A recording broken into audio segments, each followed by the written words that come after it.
नमस्कार। Two in one unconditional love channel पर मैं उषा किरण पॉल आपका हार्दिक स्वागत करती हूँ। आज की ये जो वीडियो है, ये भी जो प्रीवियस वीडियो है 3D इंटू 5D शिफ्टिंग, उसी के ऊपर है, उसी से रिलेटेड है। लेकिन इस टॉपिक के ऊपर बात करने से पहले मैं उन 2-3 व्यूअर्स के क्वेश्चन के आंसर देना चाह रही हूँ जिन्होंने सेशन में मुझसे या मैसेज के थ्रू क्वेश्चन किया है। सबसे पहला क्वेश्चन मैं लूँगी ब्रिजबाला का। ब्रिजबाला, आपने सेशन में मुझसे क्वेश्चन किया था कि आपको वाइट कलर की जो लाइट है वो कभी राइट कभी लेफ़्ट ऐसे नज़र आती है। हाँ, ये हमारी खुद की ही रोशनी है। हमारे शरीर में 3 नाड़ियाँ होती हैं, एक इड़ा, पिंगला और तीसरी सुषुम्ना। ये जो हमारी इनर लाइट है, जब तक सुषुम्ना नाड़ी मीन्स सेंटर में स्थिर नहीं हो जाती, स्टेबल नहीं हो जाती, तब तक हमारी जो लाइफ है वो स्टेबल नहीं रहती है।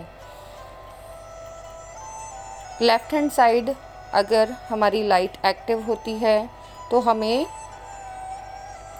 ठंडी ऊर्जा का एहसास होता है, और जब राइट हैंड साइड में ये ऊर्जा शिफ्ट होती है तो हमें गर्म ऊर्जा का एहसास होता है।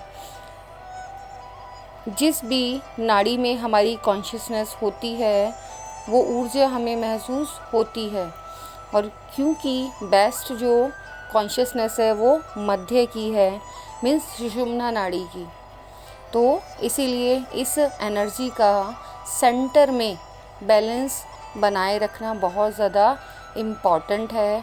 और इसमें जो हम इनर वर्क बोलते हैं, अपनी स्पिरिचुअल जर्नी, जो ट्विन सोल्स की स्पिरिचुअल जर्नी है, या नॉर्मल ह्यूमन बींग्स की भी जो स्पिरिचुअल जर्नी है, उसमें हमें अपनी इसी एनर्जी को सेंटर में ही स्टेबल करना होता है।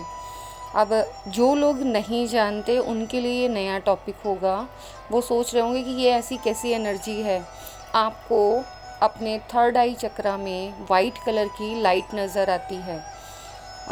जब वो राइट या लेफ़्ट साइड में आती है तो आपको ऐसे लगता है कि कोई लाइट है वाइट कलर की जो हमारी राइट साइड से आ रही है या लेफ़्ट साइड से आ रही है।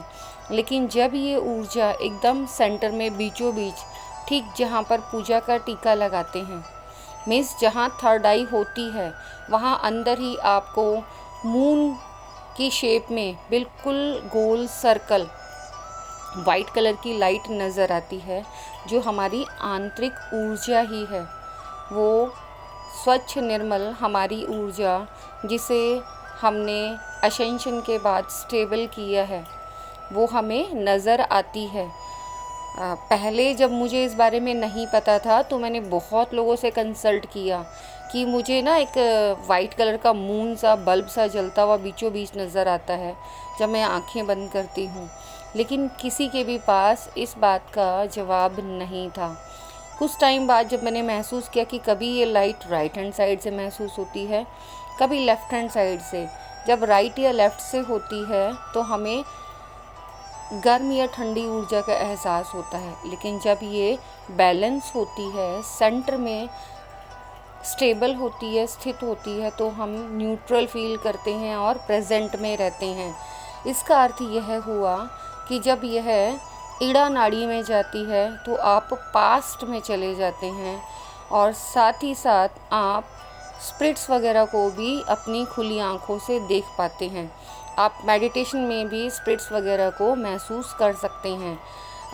आप लोग उन्हें भूत वगैरह कहकर संबोधित करते हैं, लेकिन एक्चुअल में वो भूत नहीं है, बस शरीर उनका नष्ट हो चुका है, लेकिन आत्मा जगत में, उस परम धाम में उन्हें अभी स्थान नहीं मिला है।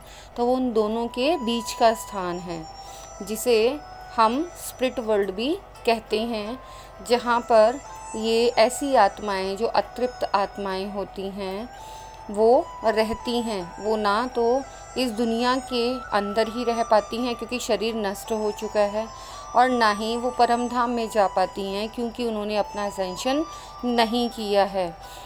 मनुष्य धर्म जो हमें मिला है वो अपने आप को, अपनी आत्मा को हद से ज़्यादा असेंशन करने के लिए एक अपॉर्चुनिटी मिलती है, जिसमें रहकर हम सत्कर्म कर, अच्छे कार्य कर अपने आप को अपनी विकास करते हैं, साथ ही साथ अपनी आत्मा का भी विकास करते हैं।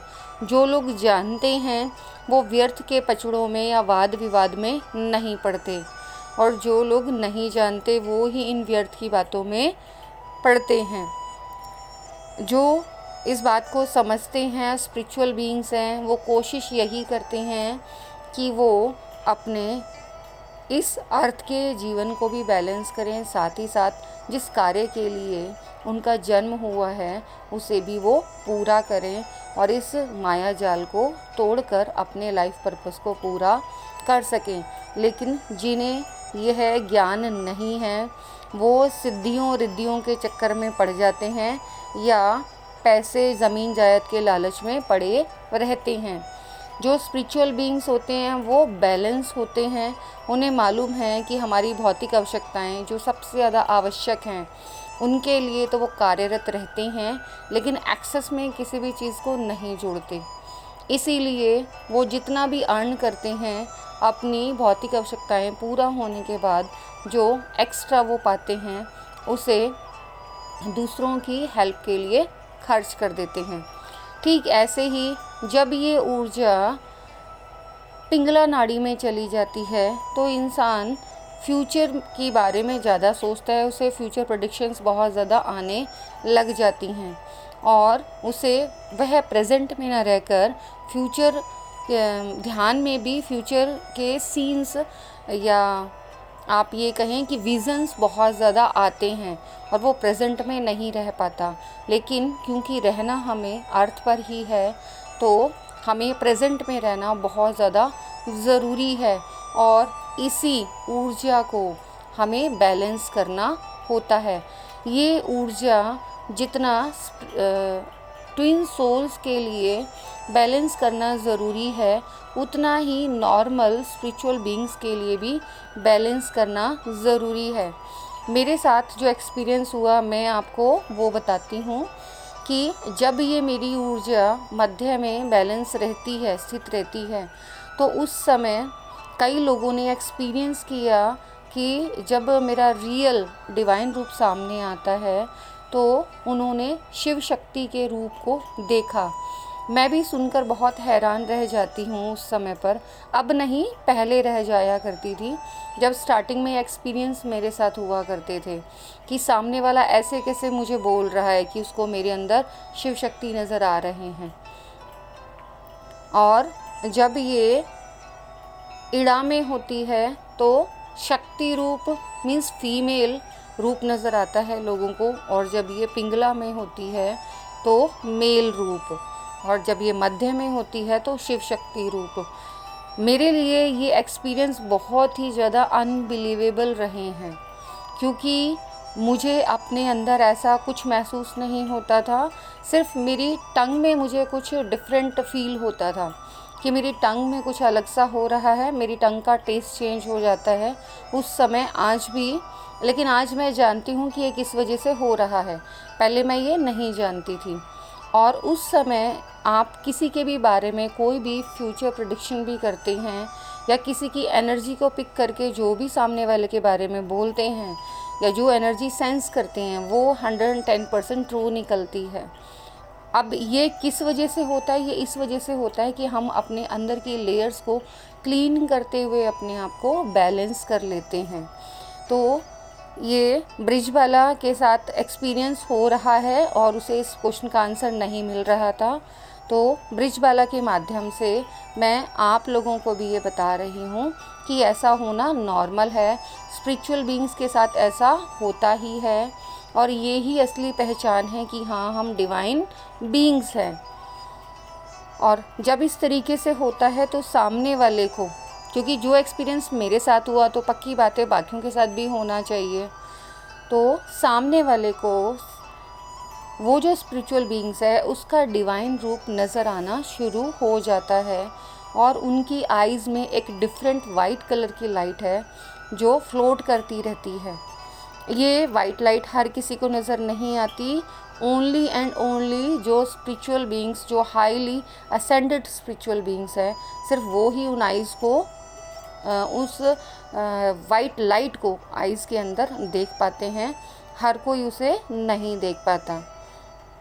अब ये तो ब्रिजबाला के माध्यम से मैंने आपको बता दिया कि जब आप पूर्ण रूप से बैलेंस हो जाते हैं तो आपके साथ क्या क्या सिम्टम्स होते हैं।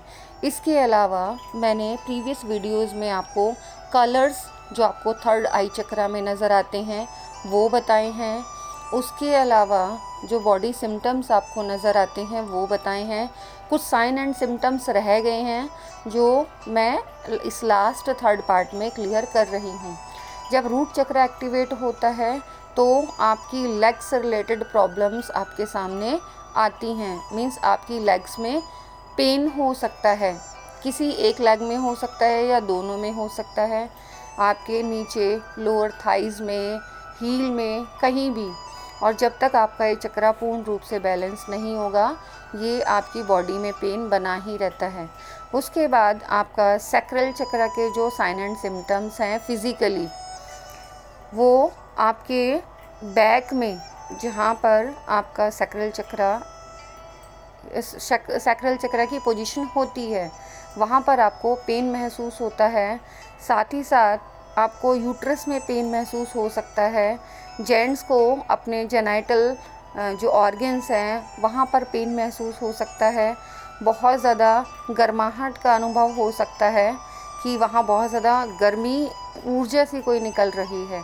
और जब तक ये बैलेंस नहीं होती वो पेन और ऊर्जा लगातार बनी रहती है। जब ये ऊर्जा नॉर्मल महसूस होने लगे, ना गर्म ना ठंडी, तो समझ लेना चाहिए कि हमारा सैक्रल चक्रा बैलेंस हो गया है। ठीक ऐसे ही एक चीज़ और मैं पहले भी क्लियर कर चुकी हूँ, जब हमारा सैक्रल चक्रा इम्बैलेंस होता है तो जो हमारी सेक्सुअल एनर्जी है वो या तो बहुत ज़्यादा हम हाइपर हो जाते हैं या बिल्कुल लेस में चले जाते हैं। इट मीन्स जब वो सही से एक्टिवेट नहीं होगा या ब्लॉक होगा तो हमारा सेक्स करने का मन नहीं करता। और अगर हाइपर एक्टिवेट हो जाता है तो पूरे टाइम हमारे दिमाग में ऐसे ही विचार घूमते रहते हैं। उसके बाद जब सोलर प्लेक्सस एक्टिवेट होता है तो हमारी बॉडी में जो सिम्टम्स आते हैं, हमें बहुत ज़्यादा हीट का अनुभव होता है, हमें बहुत ज़्यादा गर्माहट अपनी बॉडी में महसूस होती है, क्योंकि इसका संबंध सीधा सूर्य से है। तो आप इसे अपनी बॉडी का सूर्य भी मान सकते हैं। तो आपको बॉडी में गर्माहट लगेगी, आपको बहुत ज़्यादा प्यास लगेगी, आपके नाभि के 2 उंगल ऊपर बहुत ज़्यादा आपको पेन महसूस हो सकता है। और ये पेन तब तक रहेगा जब तक आप इस चक्रा की एनर्जी को बैलेंस नहीं कर लेते।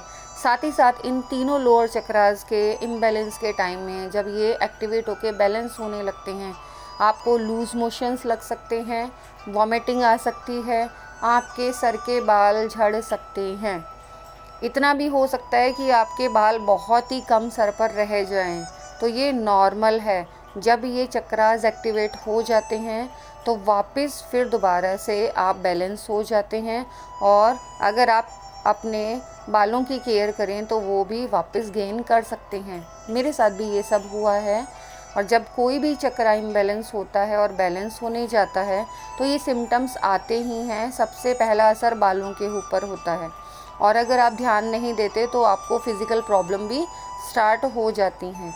साथ ही साथ आपके साथ स्किन प्रॉब्लम भी हो सकती हैं, जिसका आप कितना भी ट्रीटमेंट कराएं वो ठीक नहीं होंगी। हार्ट चक्रा जब ओपन होता है या इनबैलेंस होता है तो जब नेगेटिव एनर्जी रिलीज़ होती है तो आपको स्किन प्रॉब्लम्स होंगी। स्किन प्रॉब्लम्स हार्ट चक्रा की ब्लॉकेज की वजह से या इम्बैलेंस की वजह से होती हैं। साथ ही साथ आपके सर के बाल झड़ने लग जाएंगे, आपको अपनी सेहत गिरी गिरी सी महसूस होगी, एनर्जी लो फील होगी, थकान महसूस होगी। और जब ये बैलेंस हो जाएगा तो आप प्रॉपर अपने आप को हेल्दी महसूस करेंगे। साथ ही साथ बैलेंस होने से पहले आपको हार्ट चक्रा में मीन्स सीने में बीचों बीच आपको बहुत ज़्यादा पेन का अनुभव हो सकता है, ये नॉर्मल है। थ्रोट चक्रा जब इम्बैलेंस होता है तो यहाँ एक चीज़ और मैं क्लियर कर दूँ, जिनका हार्ट चक्रा बैलेंस नहीं होता उन्हें हार्ट रिलेटेड प्रॉब्लम्स बहुत ज़्यादा फेस करनी पड़ती हैं। इसीलिए सबसे पहले हार्ट चक्रा को बैलेंस करने के लिए कहा जाता है, क्योंकि जो हार्ट चक्रा है वो दोनों ही अपर चक्रास और लोअर चक्रास का ब्रिज है, दोनों को एक दूसरे से इंटरकनेक्ट करता है। तो इस चक्रा के ऊपर, हार्ट चक्रा के ऊपर ध्यान देना बहुत ही ज़्यादा ज़रूरी है। इसके लिए आप ग्रीन कलर बहुत ज़्यादा यूज़ कर सकते हैं, ग्रीन कलर की वेजिटेबल्स बहुत ज़्यादा यूज़ कर सकते हैं, ग्रीन इवेंचुरीन, एमरल्ड, ग्रीन कलर के स्टोन्स को यूज़ कर सकते हैं। रॉ मटेरियल में भी यूज़ कर सकते हैं कि मेडिटेशन के टाइम में रॉ जो स्टोन्स होते हैं उनको आप हाथ में लेकर मेडिटेशन कर सकते हैं। और अगर ये नहीं हो पा रहा है तो आप कलर थेरेपी इन चक्राओं से रिलेटेड यूज़ कर सकते हैं। जिस चक्रा के ऊपर आप काम कर रहे हैं उस चक्रा से रिलेटेड आप फूड खाएंगे और साथ ही साथ उसी चक्रा से रिलेटेड आप कलर भी पहनेंगे। ये आपको बहुत ज़्यादा हेल्प करते हैं अपने चक्रास को बैलेंस करने के लिए। और वैसे मैंने अपने एक्सपीरियंस से ये देखा है कि आपका जब जो चक्रा एक्टिवेट होता है तो जब तक वो बैलेंस नहीं हो जाता ऑटोमेटिकली आपकी फूड हैबिट्स चेंज हो जाती हैं। जिस चक्रा पर वर्क चल रहा होता है उसी चक्रा से रिलेटेड आपको जो प्रोटीन, मिनरल्स एट्सेट्रा नीड होती है, आपकी बॉडी खुद डिमांड करती है और आपकी फूड हैबिट्स चेंज होती हैं, आप उन्हीं को खाना स्टार्ट कर देते हैं। इवन कि उन्हीं कलर्स की तरफ आप अट्रैक्ट होते हैं और उन्हीं कलर्स को ज़्यादा पहनना पसंद करते हैं। अगर कोई लोअर चक्रास में स्पिरिचुअल बीइंग ज़्यादा एक्टिवेट है या जिसके लोअर चक्रास ज़्यादा एक्टिवेट है वो डार्क कलर्स, ब्राइट कलर्स को ज़्यादा पसंद करते हैं। और जिनके अपर हायर चक्रास ज़्यादा एक्टिवेट होते हैं वो लाइट कलर्स और रेनबो कलर्स को ज़्यादा पसंद करते हैं। लेकिन हमें हर कलर की अपनी इम्पोर्टेंस है। अपने चक्रास को बैलेंस करने के लिए सभी कलर्स को यूज़ करना चाहिए। उसके बाद थ्रोट चक्रा जब हमारा ओपन होता है, ब्लॉक होता है, तो अब यहाँ ओपन से पहले मैं ब्लॉक का बता देती हूँ। तो आपको थायराइड या गले से संबंधित रोग होते हैं और जब ये ओपन होता है तो नेगेटिव एनर्जी रिलीज़ होती है, आपका गला ख़राब हो सकता है, आपको खांसी भी आ सकती है, आपको कोल्ड हो सकता है। और ये अपने आप साइन एंड सिम्टम्स, जैसे जैसे आपका चक्रा बैलेंस होता है तो आपके नेक का जो, थ्रोट का जो पेन है वो ठीक हो जाएगा, आपकी बैक नेक में जो पेन है वो ठीक हो जाएगा। जब तक आप इस चक्रा को बैलेंस नहीं करेंगे ये फिज़िकल डिजीज़ आपको लगी ही रहेंगी। उसके बाद है थर्ड आई चक्रा। थर्ड आई चक्रा जब इम्बैलेंस होता है तो आपको विजन्स क्लियर नहीं आते, आप इल्यूज़न के स्टेट में रहते हैं। जिसका बहुत ही ज़्यादा ब्लॉक होता है उसको सपने भी ब्लैक एंड वाइट ही नज़र आते हैं। हाँ जी, ये बहुत कम लोगों को मालूम है कि जो हमारे सपने हैं कलरफुल सिर्फ उन्हीं लोगों को नज़र आते हैं जिनका थर्ड आई चक्रा एक्टिवेट होता है, चाहे वो कम हो या ज़्यादा हो। और जिनका ये थर्ड आई चक्रा एक्टिवेट नहीं होता उनके सपने ब्लैक एंड वाइट ही नज़र आते हैं।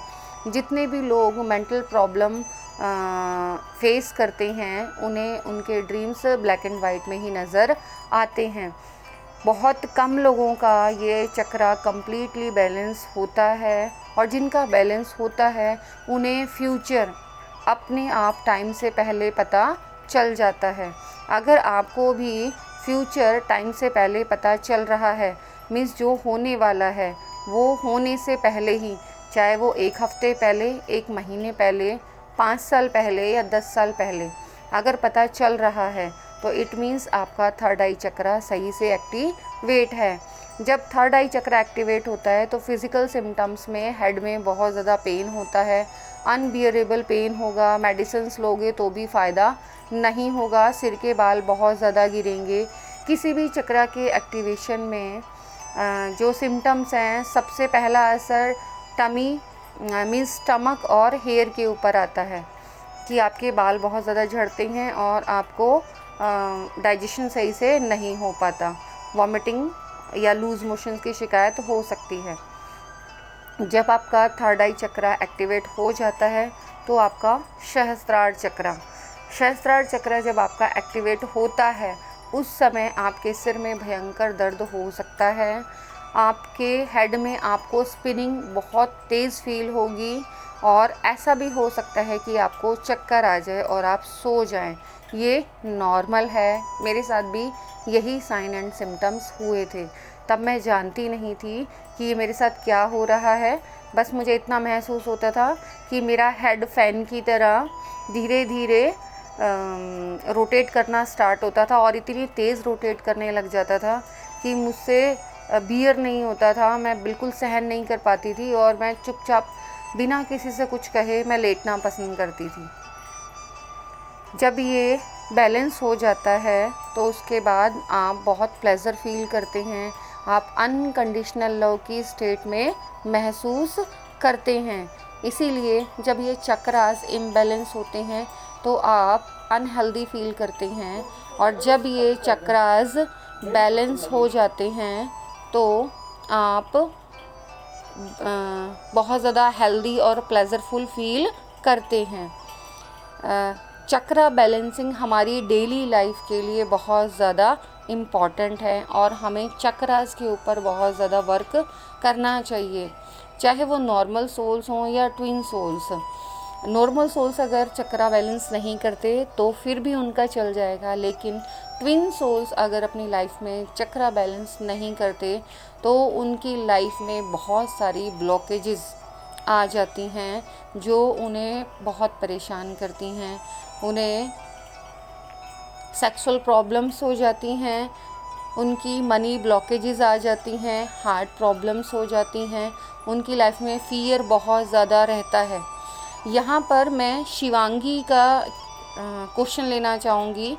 हालांकि शिवांगी ने कुछ पूछना चाहा था, उससे मेरी बात हो नहीं पाई थी क्योंकि सेशन के बीच में बात करना सही नहीं लगता।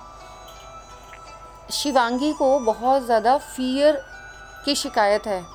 जो शिवांगी है वो बहुत इम्बैलेंस है, उसका सैक्रल चक्रा बैलेंस नहीं है, बहुत ज़्यादा वो रोती है, उसके क्वेश्चंस है, उसे कितना भी समझाया जाए तो भी वो रोती ही रहती है। क्राई बेबी नहीं बनना है शिवांगी, अपने सैक्रल चक्रा को बैलेंस करना है। ठीक ऐसे ही सृष्टि को भी फियर प्रॉब्लम है, उसे भी सैक्रल चक्रा को इम्प्रूव करने की ज़रूरत है। सृष्टि या शिवांगी जैसे और भी बहुत सारे लोग हो सकते हैं जिनके साथ ये शिकायत हो कि उन्हें बहुत ज़्यादा डर लगता है। मीन्स बिना किसी कारण के वो इतना डर महसूस करते हैं कि वो अकेले रह ही नहीं पाते। हर वक्त उन्हें ऐसे लगता है कि कोई उनका पीछा कर रहा है और अगर वो अकेले रहेंगे तो पता नहीं क्या हो जाएगा। तो ये सैक्रल चक्रा इम्बैलेंस होने के कारण होता है। जो भी डर को बहुत ज़्यादा महसूस करता है वो सैक्रल चक्रा के ऊपर वर्क करे। साथ ही साथ फियर थेरेपी मीन्स फियर का डट कर सामना करने की थेरेपी ले सकता है, सबकॉन्शियस हीलिंग ले सकता है। और जब आप ये थेरेपी या सबकॉन्शियस हीलिंग ले तो आपको बहुत डर महसूस होगा। आपको सेशन को बीच में नहीं छोड़ना है, आपको पिलो या जो भी टेडी आपके पास है आप उसको लेकर बैठेंगे और जब आपको डर लगेगा तो कस के उसको पकड़ेंगे और अपने डर का सामना करेंगे। जब तक आप अपने डर का सामना नहीं करेंगे तब तक आप इसे बैलेंस नहीं कर पाएंगे। आई होप सो जिन लोगों ने मुझसे क्वेश्चन सेशन के बीच में किए या फिर उन्होंने मैसेज के थ्रू मुझसे कुछ पूछना चाहा, मैंने इस वीडियो में उनके क्वेश्चन आंसर भी लिए हैं। एक क्वेश्चन और रह गया है, ये पूनम, मुझे पूरा नाम क्लियर नहीं है, पूनम जी ने कोई मैसेज भेजा था। उन्हें अभी भी ट्विन जर्नी के बारे में थोड़ी सी कन्फ्यूज़न है। और हो सकता है पूनम जैसे और भी बहुत सारे लोग हों जिन्हें ये कन्फ्यूज़न हो। तो उनके कन्फ्यूज़न को दूर करने के लिए मैं बता देती हूँ कि आप लोग जो अपनी लाइफ में कार्मिक्स के लिए सोचते हैं कि कार्मिक्स बुरे होते हैं क्योंकि वो आपके साथ बैड बिहेव करते हैं, तो मैं आपको कहूँगी आप इल्यूज़न में हैं। आपके सच्चे दोस्त कार्मिक्स होते हैं क्योंकि वो आपके जितने भी नेगेटिव ट्रेड्स शेडोज़ हैं, जो आपके अंदर नकारात्मकता है, उसको आपके कार्मिक्स के थ्रू मीन्स वो अपने बिहेवियर के थ्रू आपके सामने लेकर आते हैं कि जो बिहेव हम आपके साथ कर रहे हैं, आपके अंदर वो इशू है, उस इशू को हील करो। और ये मैं गारंटी के साथ इसलिए कह सकती हूँ क्योंकि मैं इन सब चीज़ों से गुज़री हूँ। और जब आप अपने इन सारे इश्यूज़ को हील कर लेते हैं तो आप ये देखते हैं कि जिनको आप अपना कार्मिक्स कह रहे हैं, उन्हीं के साथ आपके जो रिलेशंस है वो बहुत ज़्यादा हारमोनियस हो जाते हैं। वो आपको समझ जाते हैं कि आपका बिहेवियर क्या है और आप उनको समझ जाते हो कि आखिर वो आपसे चाहते क्या हैं, और आप दोनों के बीच में हारमोनियस बैलेंस स्टेबल हो जाता है। आपके रिलेशंस ऑटोमेटिकली सभी से बहुत ज़्यादा हारमोनियस बनने लग जाते हैं और आप एक हेल्दी रिलेशनशिप फील करते हैं। इसीलिए कार्मिक्स के ऊपर मैंने एक अलग से वीडियो बनाई है। आप प्लेलिस्ट में वीडियोस में जाकर आप चेक कर सकते हैं। कोशिश करूँगी कि मैं डिस्क्रिप्शन बॉक्स में भी कार्मिक के ऊपर वीडियो ड्रॉप कर दूँ, वहाँ लिंक उसका डाल दूँ। आप लोग कार्मिक्स के लिए जो अपनी थॉट रखते हैं वो थॉट प्रोसेस बिल्कुल गलत है। और ये जो ट्विन जर्नी है वो हमें ये ही सिखाती है कि जो थॉट प्रोसेस हमने यहाँ पर अपना बना लिया है, क्योंकि एक बेबी एकदम क्लीन होता है, वाइट स्लेट, उसका कोई थॉट प्रोसेस ऐसा होता नहीं है। लेकिन यहाँ इस 3D वर्ल्ड की लेयर से वो बहुत सारी चीज़ें ऐसी सीख लेता है जो सही नहीं है। और वहीं पर हम ये सीखते हैं कि जो कार्मिक्स है वो बुरे होते हैं। ऐसा नहीं है, सभी रिलेशंस अच्छे होते हैं। फ़र्क सिर्फ इतना है कि हम अपने माइंड में उनके लिए क्या सेट करते हैं। अच्छा, एक चीज़ और मैंने नोटिस की पूनम के क्वेश्चन से जो मुझे समझ में आई कि वो ट्विन के रिलेशन को थोड़ा डिफरेंट सोचती हैं। अगर इस पूरे वर्ल्ड में कोई रिलेशन सबसे ज़्यादा क्लोज़ का है तो वो ट्विन का रिलेशन है। क्यों? क्योंकि वो आप ही का हाफ पार्ट है, आप ही की हाफ सोल है, आप उससे अलग हो ही नहीं। तो इससे प्यारा रिलेशन तो कोई हो ही नहीं सकता। बट इस रिलेशन को आप सबसे ज़्यादा चैलेंजिंग रिलेशन कह सकते हो, क्योंकि जब तक आपके सारे इश्यूज़ हील नहीं हो जाते, आप अपने ट्विन से यूनाइट नहीं हो सकते। साथ ही साथ पूनम ने मुझसे एक क्वेश्चन और किया था, वो मेरा पर्सनल है कि क्या मैं अपने ट्विन से मैरिड हूँ। नो, मैं अपने ट्विन से मैरिड नहीं हूँ। इस चीज़ के ऊपर मैंने बहुत सारी वीडियोस में बातों को बीच बीच में बताया है कि ट्विन और सोलमेट्स में क्या डिफरेंस होता है और ट्विन से हम कब यूनाइट होते हैं। अगर गलती से आपकी शादी आपके ट्विन के साथ हो भी जाती है तो बहुत लॉन्ग सेपरेशन में आप आ जाते हैं और लास्ट में जाके आप फिर रीयूनियन में आते हैं। वो भी कुछ टाइम के लिए होता है। आपका permanent reunion only and only 5D में या सोल वर्ल्ड में होता है। जो लोग इस बात को नहीं समझ पा रहे हैं वो दोबारा से सुन ले। आपके छोटे छोटे मिनी यूनियंस बेशक अपने ट्विन के साथ हो सकते हैं, लेकिन जिसे आप परमानेंटली यूनियन बोलते हैं वो परमानेंटली यूनियन आपका तब होता है जब आप मर्ज होकर डिवाइन में यूनाइट हो जाते हैं और फिर आपको मोक्ष की प्राप्ति हो जाती है। आप इस जन्म मरण के बंधन से मुक्त हो जाते हैं। यहाँ पर फिज़िकली आप जिसको यूनियन बोलते हैं वो यूनियन हमारी मोस्टली अपने सोलमेट के साथ सबसे ज़्यादा हारमोनियस होती है। बाकी जितने भी ट्विंस हैं जो अगर मैरिड हो भी जाते हैं तो उनकी लाइफ में सेपरेशन आता ही आता है। और ये सेपरेशन एक बार आने के बाद सिर्फ कुछ टाइम के लिए रीयूनियन में कन्वर्ट होकर आप वापस सोल वर्ल्ड में जाकर ही रीयूनाइट होते हैं। मैंने ऐसा नहीं कहा कि आप यहाँ आमने सामने नहीं आते या यहाँ पर आपका रीयूनियन नहीं होता।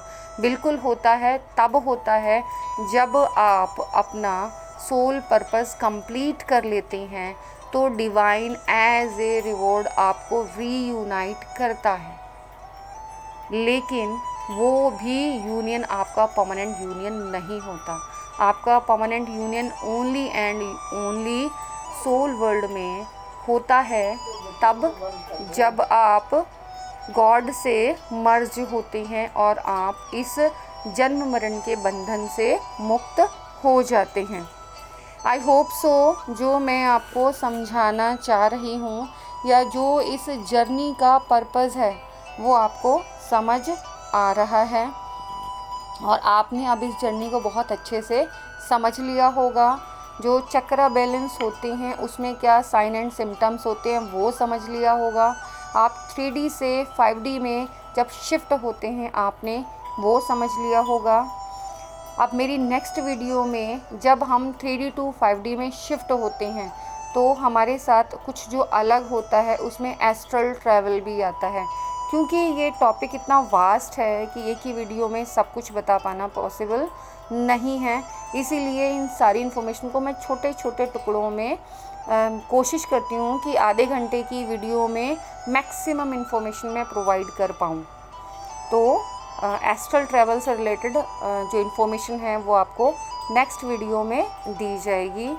आज की जो इन्फॉर्मेशन थी वो बस वो साइन एंड सिम्टम्स थे जो हम अपने थर्ड आई चक्रा में, अपने फिज़िकल बॉडी में, अपने मेंटल स्टेट में और अपने रिलेशंस में महसूस करते हैं।